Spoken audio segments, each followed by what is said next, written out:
નમસ્કાર મિત્રો, પાલ પરિવર્તનમાં તમારું બધાનું સ્વાગત છે. મિત્રો, જામનગરની અંદર જે આમ આદમી પાર્ટીની જે સભા રાખેલી હતી એમાં ગોપાલ ઇટાલિયા સ્ટેજ પર ભાષણ કરતા હતા ત્યારે એક માણસે જૂતું ફેંક્યું છે.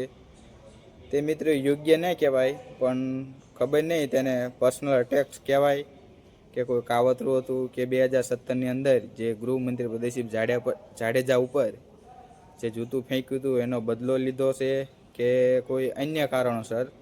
મિત્રો, પણ આ ખરેખર ના થવું જોઈએ, કારણ કે આ યોગ્ય ના કહેવાય.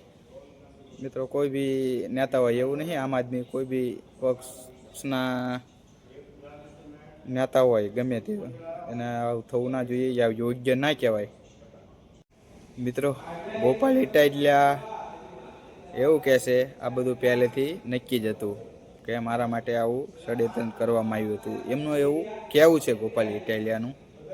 જોઈએ આગળ ઇન્ક્વાયરીમાં શું આવે છે તે પછી ખબર પડે કોણ એ વ્યક્તિ કોણ હતું, એનો હેતુ શું હતો, શા માટે એને આવું કર્યું, તે પૂછપરછ કરશે પછી જ મિત્ર ખબર પડશે. મિત્ર, જય હિન્દ મિત્રો.